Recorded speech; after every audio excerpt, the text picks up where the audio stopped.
Welcome back to the Growth Island podcast. My name is Mads Friis and I'm your host as usual. This is an interview that I have wanted to get for 3 years. I started following this guy more than 3 years ago when I saw he was a researcher and he was doing proper science on how can you optimize your sleep. And he had created this weird but cool app that could get you to sleep deeper or have better deep sleep. And since then, I've been following his work on LinkedIn whenever he's been sharing articles and so on. The guy that I got on is Dr. Daniel Gartenberg. He's a sleep scientist. He has a Ph.D. in psychology, and he's the CEO of SleepSpace, which used to be called something else, was the one that I was following when testing out, but we'll get into that as well. He's also an adjunct professor at Penn State University. For those that are not from the States, that's one of the best universities that you can be at. So like you don't just become affiliated with that. That's pretty big as well.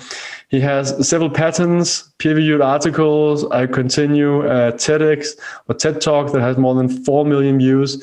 And he's been appearing on so many of the big publications. There's a reason why I've been following Daniel for so many years. So Daniel, thank you so much for finding time for coming on the show. Oh my gosh, you're making me blush over here. Thank you for having me. I really appreciate being here.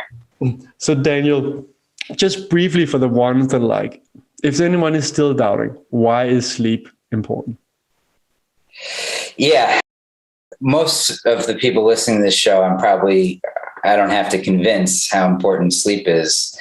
What got me interested in it in grad school, I took a graduate level. In undergrad, I took a grad level course on the neurobiology of sleep.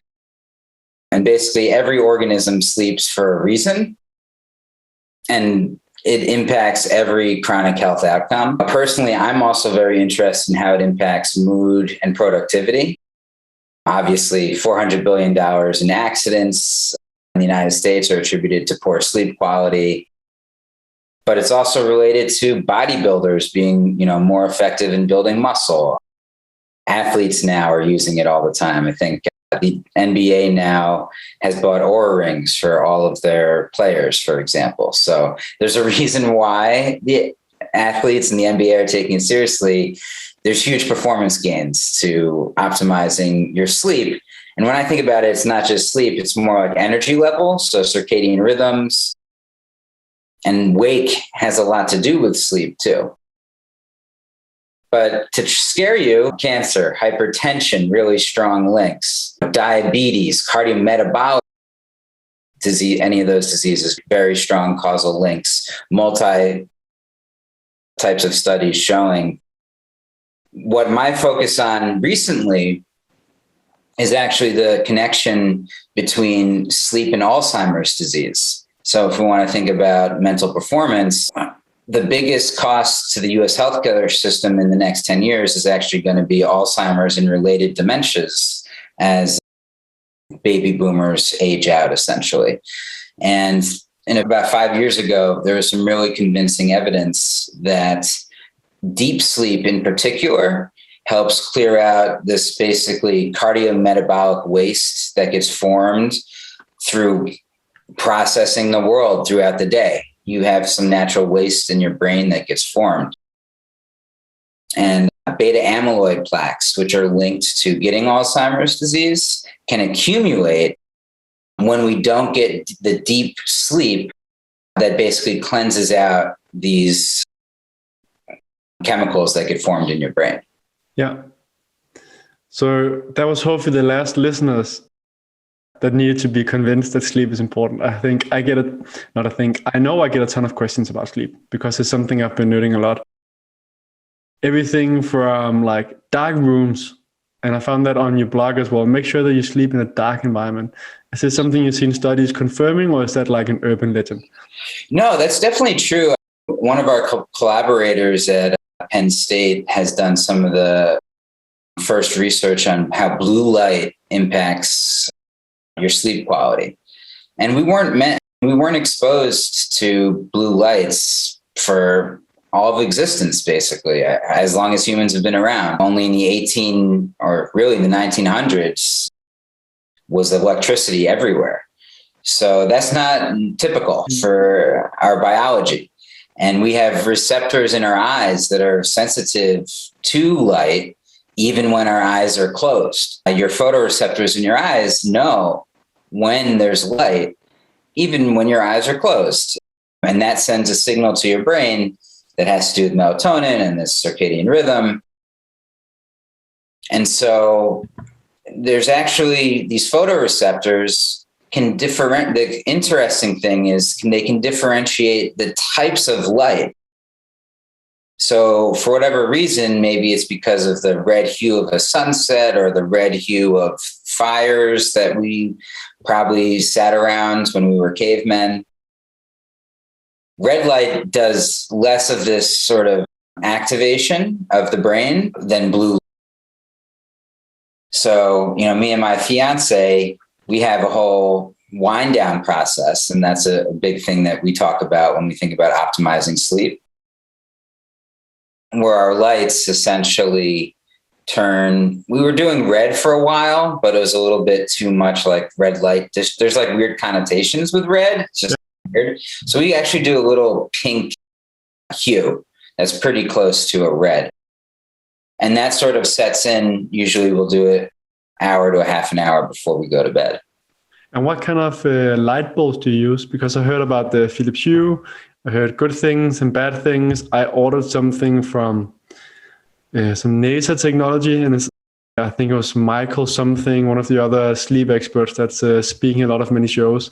Michael Bruce, yeah. Yeah, that he was referring to. What would you recommend? We think of ourselves as the sleep operating system. So we don't have like strong opinions on what lights you use necessarily. I think a lot of them can do the trick. We work closely with a company called LifeX, and their solution definitely works. Philips Hue definitely works. The main thing for what I need, feel like I need, don't need, want, is I need Wi-Fi connection so I can say like, hey, G, turn off all my lights. So it's all voice activated and stuff like this. Philips can do that. LifeX can do that. It's kind of nice if you're in bed to have that gesture for turning off the lights. You just say it instead of having to get up and turn off the lights. And we have some technology that sort of integrates into this wind down process that we're trying to validate in a clinical trial. So short answer to your question is, if it can change color and connect to your Wi-Fi and do voice control stuff, which is like LifeX and Philips, then I think you're good. Other companies, I don't know them all, but I'm sure other companies can do that stuff now too. Yeah. So Daniel, you've done a lot of research. You got a pretty big grant as well. I think it was $3 million as well to look more into sleep. Tell me a little bit more about that and like what you've discovered in regards to improving sleep. Yeah, so it's a long journey. There's something in the States called Small Business Investment Research Grants. And basically, if you're a company that is doing something to help the public good, you can actually get the National Institute of Health to fund your company. As part of this, we have to do some pretty serious and intense research and make it publicly available to everybody. So we teamed up with, I know a lot about sleep, but I also have a mentor at Penn State who reads every journal, and I'll ask him any question. He's the editor of some of the journal Sleep, Orfeo Buxton. And so I'll always field any questions that I'm uncertain about to him. And together with him and another professor at the University of Arizona, actually, who specializes in behavioral sleep medicine, we're able to bring people into this lab at Penn State, connect them to all the best wearables. And you'll see I geared up myself a little bit for you here. And then connect someone to polysomnography, which is these electrode montage. Here's the thing about sleep. It's defined by these brainwaves. So while these devices can get pretty close to predicting what your brain is doing, a sensor that's reading the wave, you can't beat it, really. It's just getting a signal that heart rate can't totally get. And this is speaking from someone who makes these algorithms. And we compared clinical grade device called the Spectrum Pro Apple Watch, and some other devices, and then had people wear EEG in a lab 4 days, continuously monitored, controlling their light exposure, all this stuff. This is what we would call a well-controlled study. Sorry. So for this, we have to pay people like $600 to even do this. We had, I think, a total of 30 in the course of this whole research project go through this. And so we published a paper in the journal Sleep comparing all these devices. And we were talking a little bit before I hopped on. We started the podcast. These devices, and we built our own Apple Watch algorithm that I think is like the most accurate. And we have some evidence that it is. And so the thing that you got to understand when you're interpreting this data, if you've ever used a Fitbit or any one of these devices, is it's really good at Yeah, you have? So both Fitbit, several Garmin, Oura Ring, and so on. Right. So you know the drill here.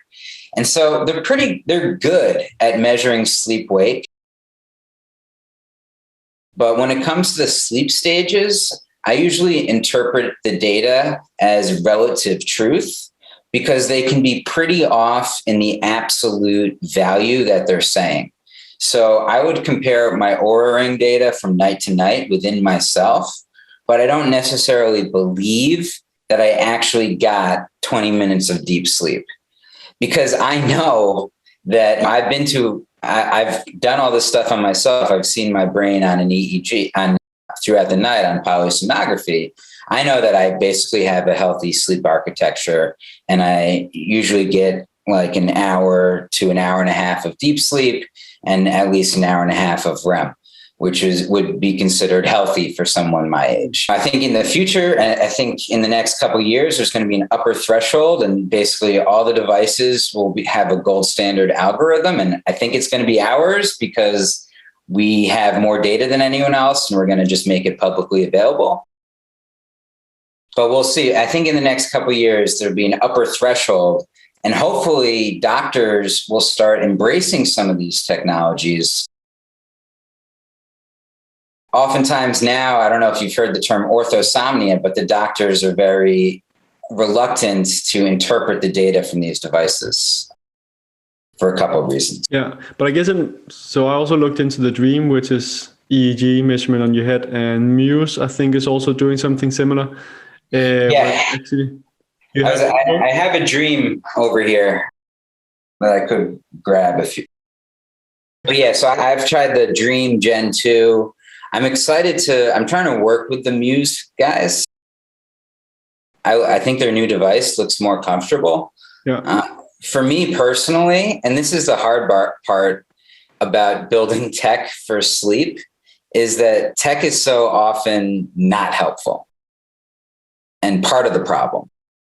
The addiction to the phones is really also part of the problem here.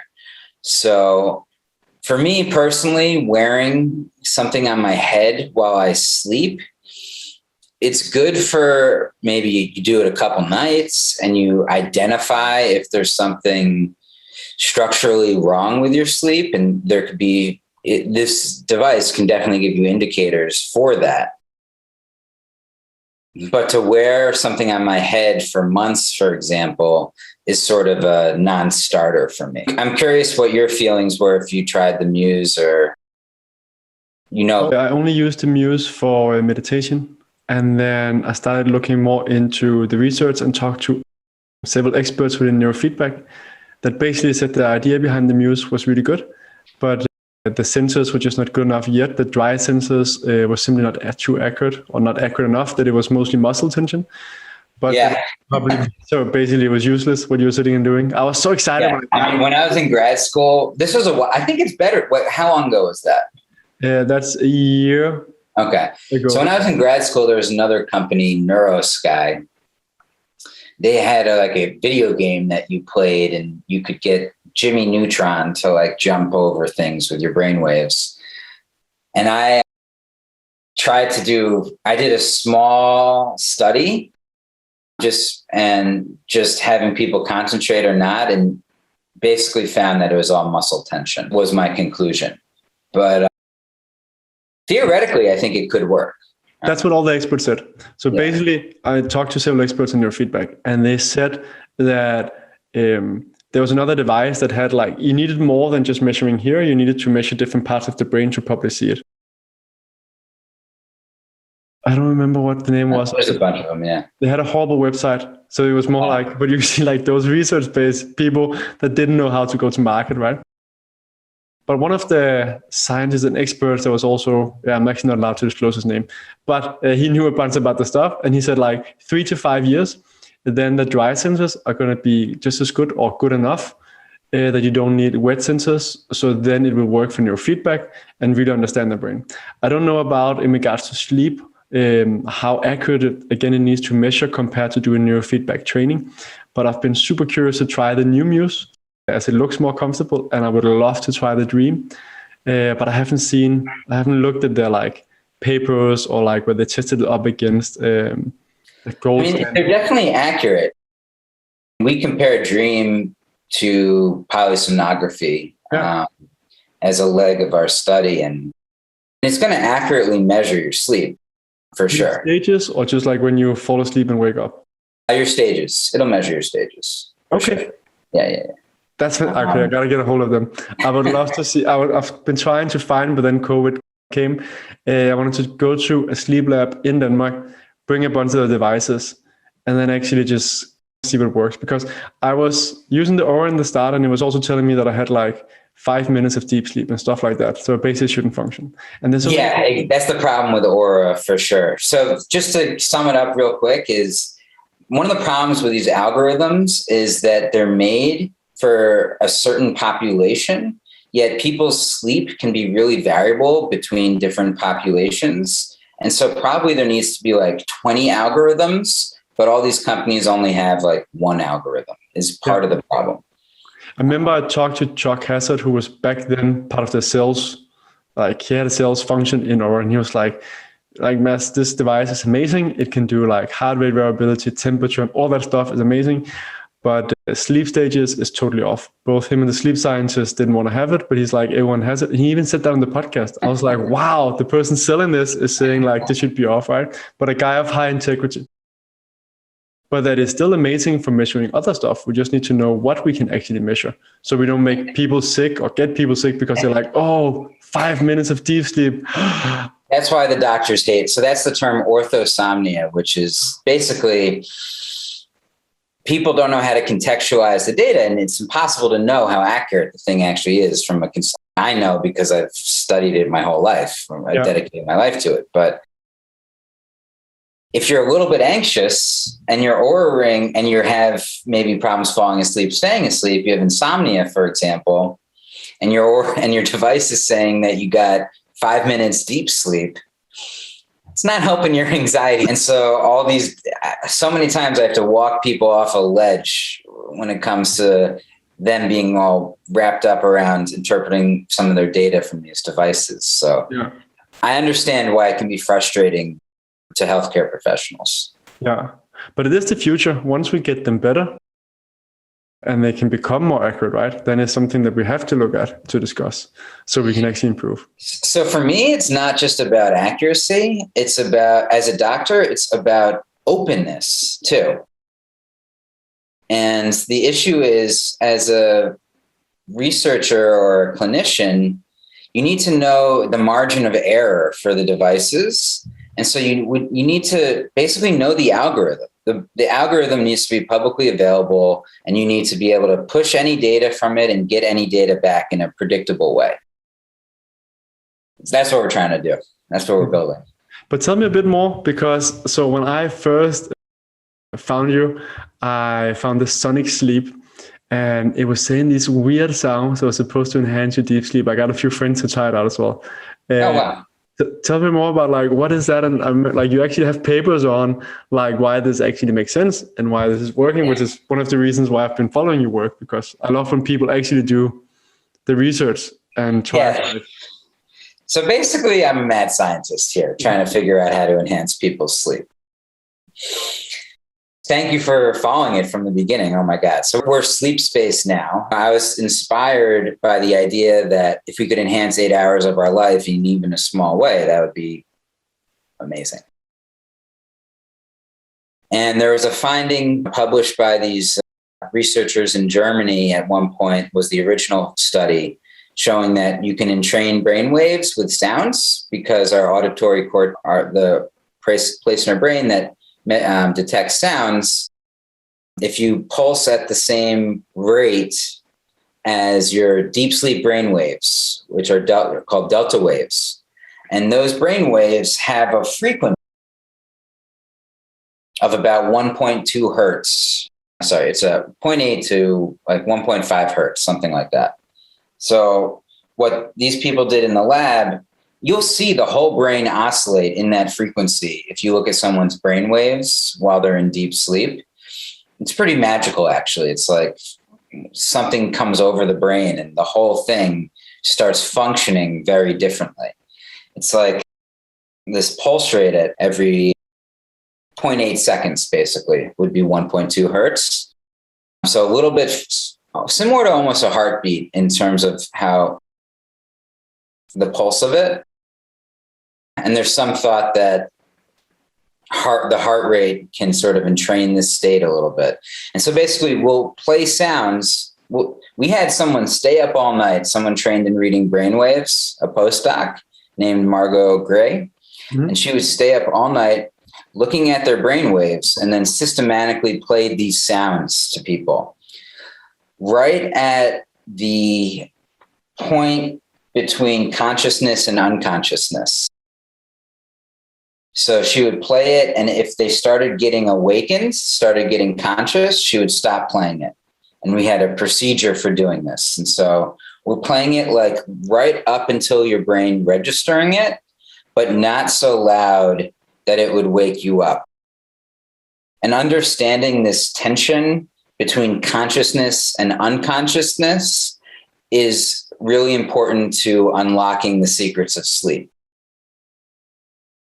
We understand the 4 stages in the States, the 5 stages in Europe. It's actually different between the scientific community in those countries. One says there's 5, one says there's 4. This probably shows that we don't understand it totally.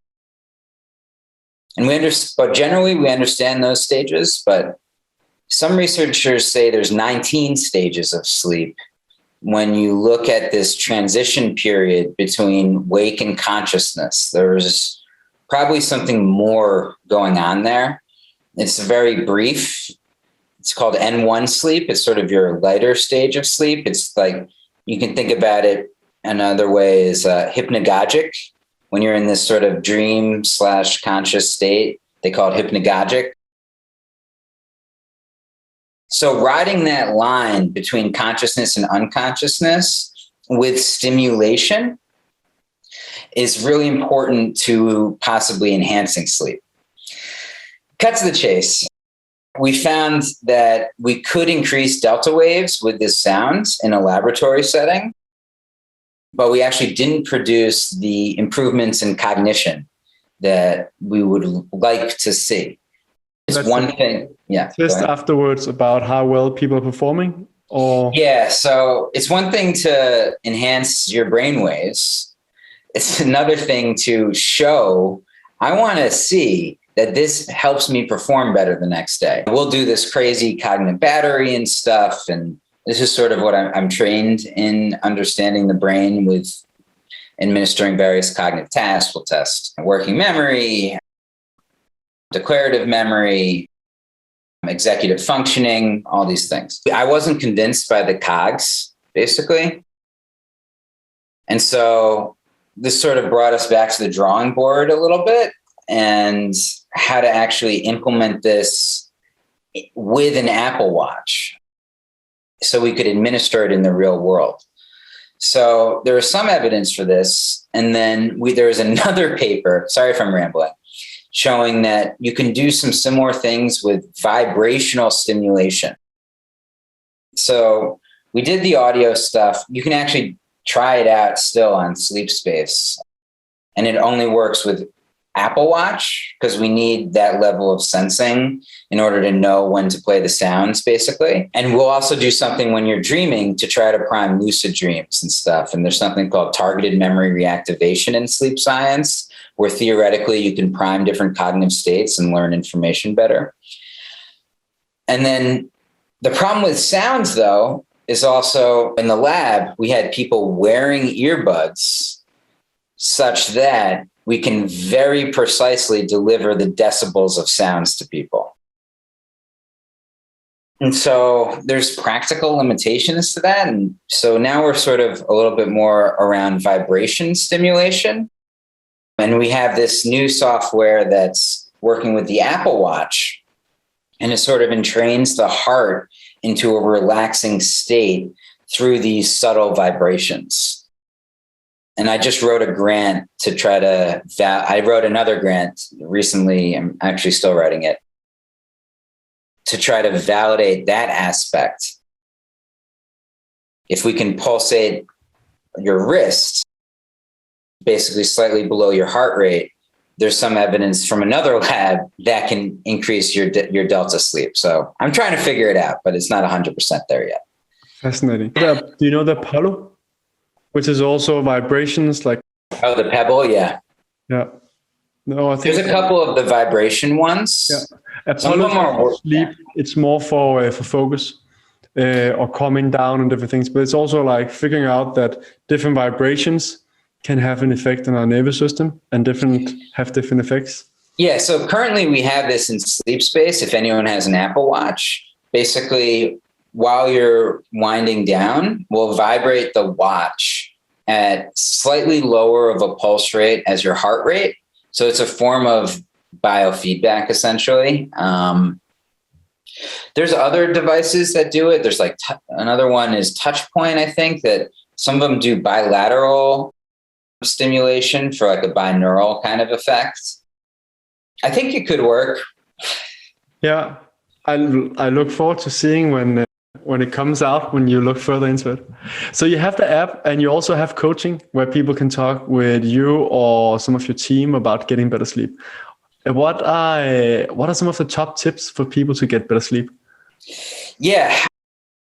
The main thing when I think about sleep is you have to understand the type of sleeper that you are first and foremost. And that's the tricky part in sleep science, because the suggestions that I would give to a biohacker, if someone that's trying to optimize, are almost the opposite things that I would suggest to someone who is an insomniac. So a lot of the things that we would try to do is try to give you what's called like metacognition for the type of sleeper you are. So if you're insomniac, you should never nap, essentially. If anything, sometimes insomniacs, they react to not being able to sleep by extending the amount of time that they're in, because they're thinking, oh my God, if I need to be in bed for this long in order to get this amount of sleep, because I'm only sleeping 60% of the time. The problem with that is it's actually counter to what you should do. You should actually consolidate the time in bed, build up your homeostatic need for sleep, and start associating your bed for sleep and sex only. That's the standard thing that you say. And so you actually want, if anything, we want to push the bedtime back usually, or sometimes push the wake time for earlier. Try to stay in, if you need, most people need, and this is a big, knowing how much sleep you need is also really important. About 95 to 99% of people need between 7 to 9 hours of sleep, which is a little bit of a range. And healthy sleep, just knowing what healthy sleep is also a really important thing, is usually spending 85 to 95% of the time in bed asleep. So I'm just going to walk through how I think about myself, because that's a good example. So like personally, I can speak for myself. So like personally, I know that I need around 8 hours of sleep a night. So I'll allocate actually 8.5 to 9 hours of time to get that amount of sleep. I also know that if I'm a little bit healthier or unhealthier, I can get by on more than or less. So for example, if I drink or smoke weed, I know I need a little more sleep personally. And so I will get that extra sleep. Obviously, if you're recovering from like an illness or something, you need sleep. So it's pretty stable from within an individual, your sleep need. But I'm also articulating there's other variables that I'm thinking about that will dictate how much sleep I think I should be getting. That makes a lot of sense. And I always love when I have experts in on the same topics that are saying the same thing. So I had Dr. Michael Topkins, who's also a psychologist and associated with Berkeley. And he was very much to the school as well, saying like, if you have insomnia and so on, you need to build up your sleep appetite. Then naps are not good. Naps are good if you sleep properly. And if you have insomnia, you want to be careful with tracking too much because the psychological effect. Exactly. And it's even more important actually that you potentially just write it down and then you keep the bedroom only for sex and sleep. And if you are not tired and you don't have that sleep appetite, as he told, then you shouldn't be in bed. You need to get up. You need to build up that sleep appetite. Yeah. That's exactly right. And so for the next version of the software we're building, it'll identify if you are an insomniac automatically and literally change the interface such that only certain types of data are exposed to you. And yeah, as he said, if you can't sleep for like 15 minutes or more, the token advice is to get up and do something in a dimly lit, I do a pink room. Yeah. Or there's other things you can do too. So what if you are a biohacker or another nerd that's like, okay, I want to get maximum out. Just like when I'm looking at your PhD, you're looking at like, how do you get the best performance, right? Someone thinking, what can I do, Daniel? I want to be top of my game, racing out. So that's the other main group of folks that come to us with the sleep coaching are like the optimizers, the executives, the athletes. And for those folks, taking a 20-minute power nap during your circadian dip, for example, and entraining anyone can benefit from entraining their circadian rhythm. And that just has to do with the timing of lights, meals, exercise. The more regular these things are, the more effective you are. If you're an athlete and there's a performance time that you're trying to optimize for, there's also a way to structure your sleeping such that you will perform optimally at that specific time. And for an athlete, it can be tricky with all the time zone stuff. So you have to sort of take a very personalized talk to the person and try to really figure it out. A big picture here, I don't think that technology is going to solve this problem by itself. It really, in my mind, requires coaches, caregiver providers, care providers using the technology to enhance their treatments. And so that's what we're trying to do is thinking about coaches and clinicians almost as creators for using some of the sleep technology and developing these customized plans for each person that can actually adapt based on different data inputs that are coming in. A couple quick hacks is like I have a happy lamp, for example, that's right next to me right now to make sure that I get like the sunlight that I need every day at a certain time. Is that try to get blue light? So this is actually just a 10,000 lux white light, I guess I would call it. That's used a lot in Scandinavia. I had a colleague, so we were building health ventures, and we were very open, and he had that. I know many people uses that also in the wintertime to not get depressed or have heavy mood swings. It's a seasonal affective disorder lamp, essentially. But, basically the eyes respond to the 10,000 lux. And so that helps entrench the rhythm. The best thing to do for me would be to like walk outside and go for a walk. But I know myself and sometimes I'll do that and sometimes I won't. So sometimes it's raining out. So this is a way to make sure that I always get it essentially. Something that happens a lot that I've seen with the intermittent fasters, which is a common thing for biohackers. I'm on that wheel. You are? Yeah. Well, so sometimes there's an issue that I've seen a couple times where if you're intermittent fasting, you're restricting your calories to a certain time during the day. And you can either usually do that in the morning or the evening, right? But if you're not eating in the morning and you are, say, a morning lark, and you're someone that wakes up in the morning and does their stuff in the morning, and you're sort of sending, from a circadian perspective, from your 24-hour rhythm perspective, you're sort of sending a bad signal. So if you're an evening person, you should probably fast in the morning and then consume the calories in the evening, just so it's aligned. Yeah. A couple times, I'm sure maybe you're probably doing it the right way, but sometimes people will misalign themselves essentially. Yeah. I think it's super fascinating when you're saying that, because I also heard that many people that wake up during the night and have to go pee is not necessarily because they like have to pee that much, but it's because their brain is lacking glucose. So that's like a signal to wake up, to go look for something, and then they go pee. Of course, if you drink a bunch of water, it's very natural that you wake up. That's the other hard part about intermittent fasting is and look, I've done it before, and I think it can be an effective way to lose weight. And there's definitely a way to do it that is healthy. And obviously there's some good science out there showing that fasting is a way to increase longevity. So I'm not bashing intermittent fasting. I'm just saying that there's a way to do it properly.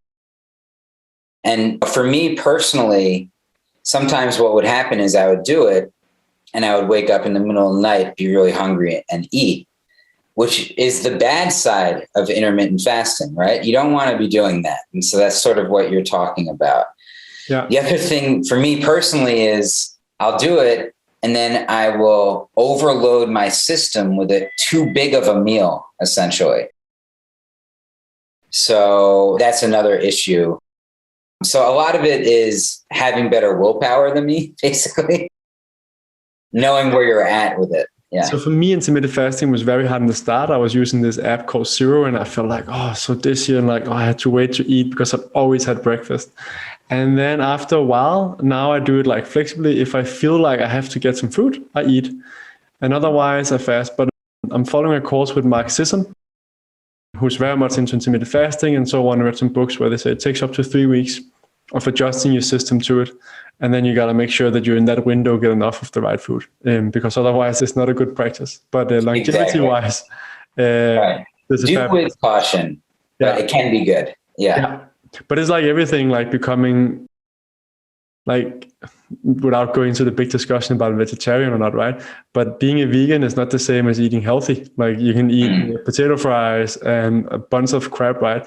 So everything has to be done in like kind of understanding the way of doing it. Exactly. It's always like, this is the hard part. And I love how you're conveying this message in your podcast, but the media oftentimes isn't good at nuance. It's like this thing, it's either good or bad. It's never like intermittent fasting. It's always intermittent fasting, the new way to lose weight. It's more like intermittent fasting. It can be great for some people. It's not a great headline, but that's the reality of the situation. And now we know for women that they should probably not be fasting as much as men. And then most of the research, like much medical research, is mostly done on men. So women doing extended fasting can actually mess up the hormones. So they should probably do 12 to 14 hours on normal basis, and then sometimes longer. They can definitely do longer fasts, but like everything is a bit more nuanced, which is why I love to get experts like you on the show and ask those questions to be like, okay, but that would actually be another question. I know time is running, Daniel.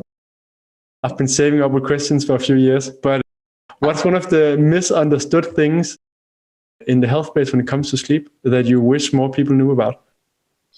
Yeah, there's a couple of big misconceptions out there. One of the big ones that some Americans have is that, and I'm sure most of your listeners don't have this, but they think alcohol helps with their sleep sometimes, which is a really big problem. Really, sleep need, I think, is really misunderstood by a lot of people. I think a lot of people think that they can get by on a lot less than they actually do need. And like 40% of Americans are sleep deprived. Partly it's because we work ourselves too hard, obviously, and stuff like that. But I think there's also just like a misconception around how much is needed. So like, for example, my fiance is like a daughter of an immigrant and stuff. And he sort of programmed it into her head since she was a kid that she only needed like 6.5 hours of sleep, basically. And I sort of finally convinced her to sleep like how I sleep more.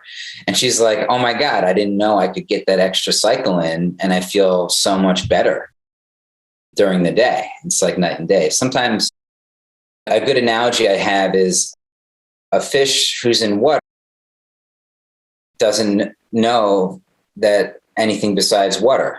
They've only known water their whole lives. When you take the fish out of the water into the fresh air, it's like, oh my God, a breath of fresh air. I never knew that life could be this way.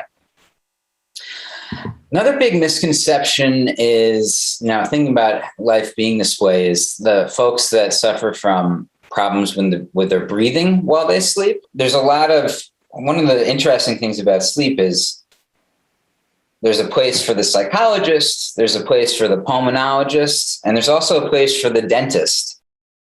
And everyone thinks you have to wear this big mask, and it's recommended to wear the mask, especially for sleep apnea folks.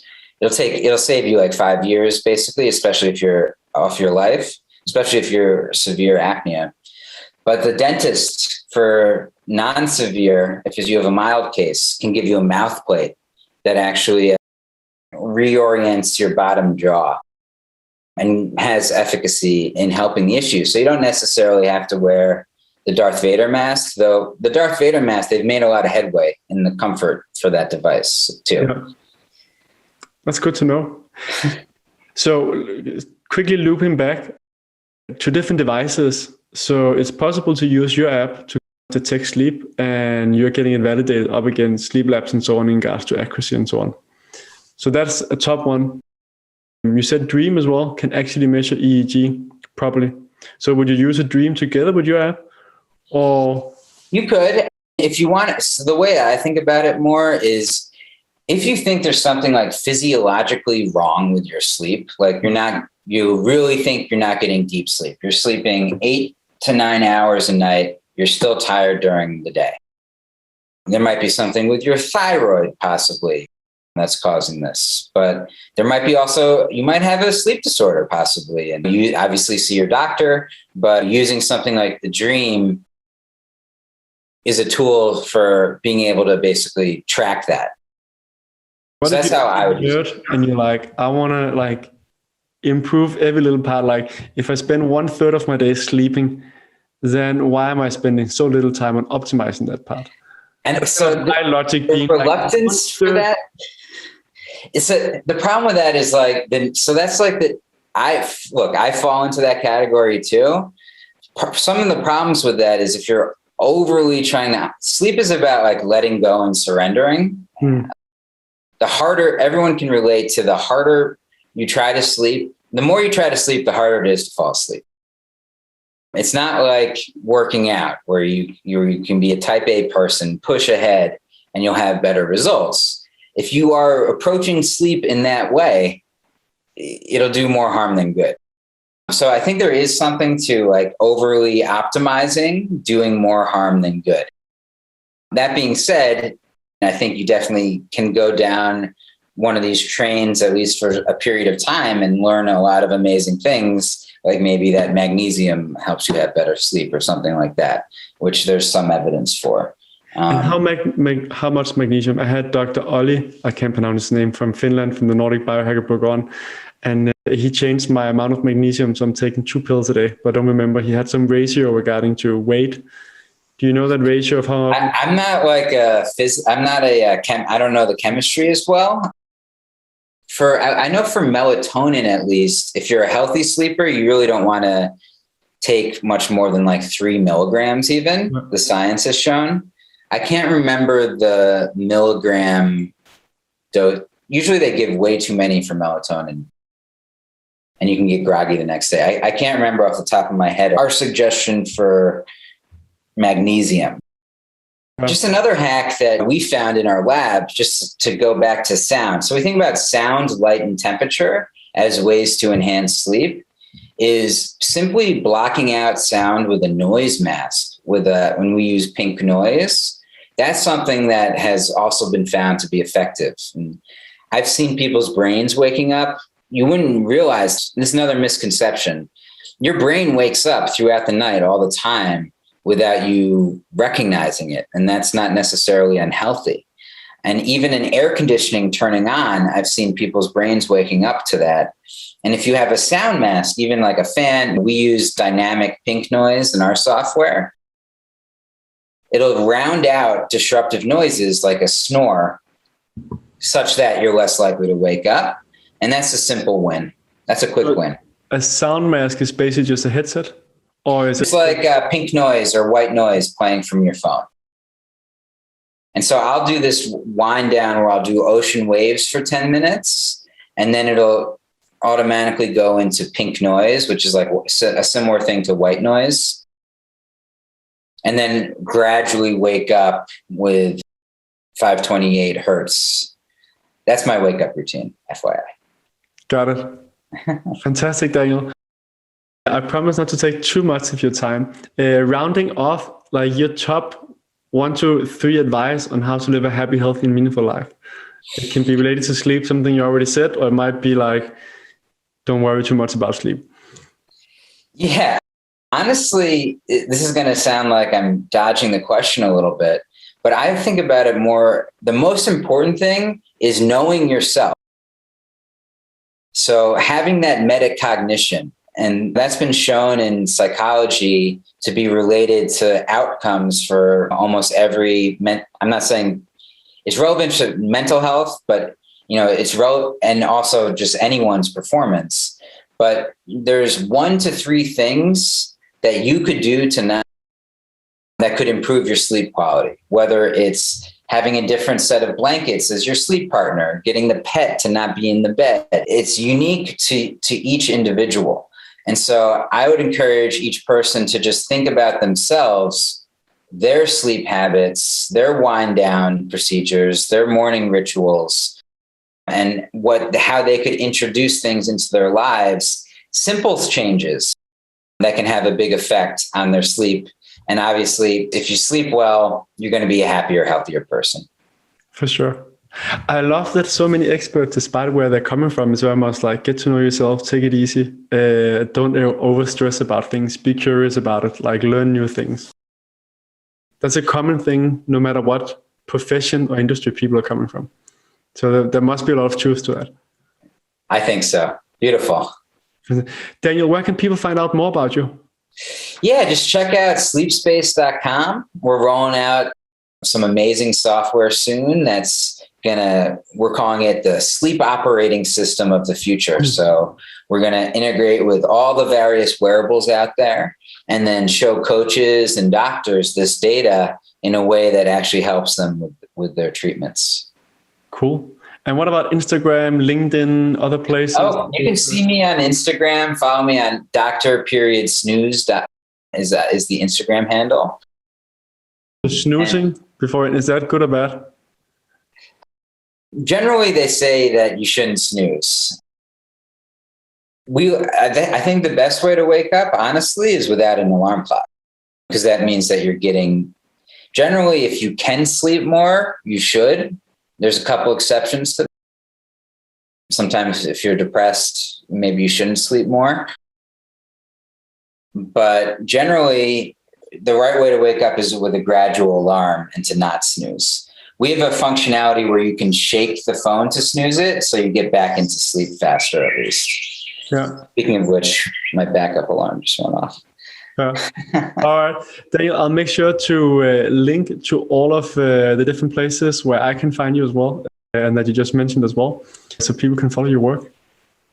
Thank you. Appreciate your time. So, and thank you so much for coming on the show. Appreciate it.